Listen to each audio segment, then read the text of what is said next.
Қарбыз туралы қызықты мәліметтер. Достар, бүгінгі пайдалы ақпаратымның тақырыбы қарбыз жайында болмақ. Қарбыз дөңгелек, төртбұрышты, үлкен, кішкентай және қызыл, сары, қызғылт, тіпті қара болады. Қарбыз сөзінің қандай мағына білдіретінін білесіз бе? Және қарбыз не себепті қызыл түсті? Төртбұрышты қарбызды қалай өсіруге болады? Назарларыңызға осы жолақты жемістер туралы сіз білмеген басқа да қызықты мәліметтерді ұсынамын.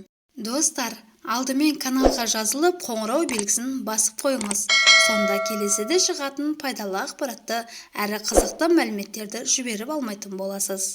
Қарбыз 92%-ға судан тұрады. Салыстырып қарасақ, медузаның денесі шамамен 95%, жаңа туылған нәрестенің ағзасы 80%, ал ересек адам ағзасы 65-70% суды құрайды. Қарбыздың еті жеңіл сіңірілетін табиғи қанттардың 5-5-13%-ын құрайды. Пісетін сәтте фруктоза мен глюкоза басым болады, ал сахароза қарбызды сақтау кезінде жиналады. Піскен жемістер ұйқы безінде инсулин кернеуін тудырмайтын фруктозамен қаныққан, сондықтан қант диабеті кезінде де аздап қарбыз жеуге болады. Қарбыз мәйегіне қызыл түсті каротиноидты ликопен пигменті береді. Ол басқа да жаңа піскен жемістер мен көкөністерге қарағанда қарбызда көбірек болады. Ликопен қызыл пигменті үлкен мөлшерде де кездеседі және қызанақ, гуава, грейпфрут түсін анықтайды. Қарбыз парсы тілінен алынған түріктің харбуз сөзінен шыққан. Парсы тіліндегі харбуза сөзі қауын деп аударылады және бұл сөздің дәлме-дәл мағынасы қияр немесе есектің көлеміндей қияр дегенді білдіреді. Қарбыздың отаны оңтүстік Африкадағы Калахари шөлі.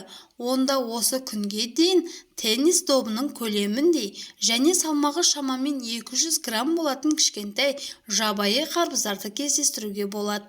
Осыдан 4000 жыл бұрын қарбызды ежелгі Египетте өсіре бастады, ал Мысыр мазарларында табылған қарбыздардың тұқымдары мен суреттері осыған дәлел. Бір қызығы, мысырлықтар кейінгі өмірде азық көзі болсын деп көбінесе фараондардың қабіріне қарбыз қойған. Кейінірек Парсы, Арабия, Үндістан және климаты құрғақ және ыстық басқа да Азия елдерінде қарбыз өсіріле бастады. Вьетнамда қарбызға қатысты қызықты дәстүр бар. Олар вьетнамдық жаңа жылды тойлау барысында дастарханға міндетті түрде қарбыз қояды. Қарбыздың қызыл түсі сәттілік әкеледі деп есептеледі, ал қарбыз тұқымын тіске басар ретінде қолданады. Украинаның Херсон облысында қарбызға арналған ескерткіш бар. Херсон қарбыздары бүкіл Украинада және одан тыс жерлерде бұрыннан танымал болған. Сұрыбына байланысты қарбыз жемісі пішіні, көлемі мен түсі бойынша әртүрлі болады. Қарбыз дөңгелек, сопақ, жалпақ немесе цилиндр пішінді болуы мүмкін.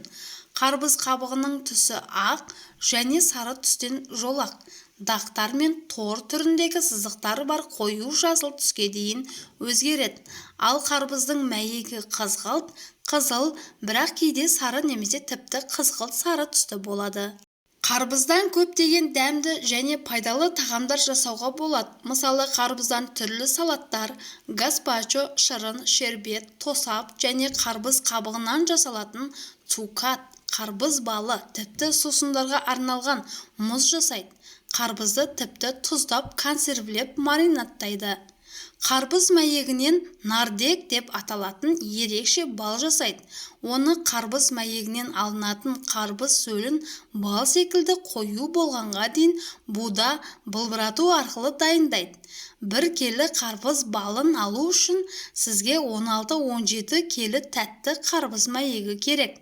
Бірақ бұл бал дегенде 60% қанттан тұратындықтан оны қант диабетімен ауыратындар жеуге кеңес берілмейді. Халық арасында қарбыздың аналығы және аталығы бар деген түсінік қалыптасқан. Көпшілігі аналық қарбыздар тәттірек және онда сүйек аз болады деп есептейді. Шын мәнінде бұл аңыз. Әсіресе қарбыздың бір ұялы өсімдік екенін ескерсек, оның аналығы мен аталығы болады деген түсінік жай ғана ойдан шығарылған әңгіме.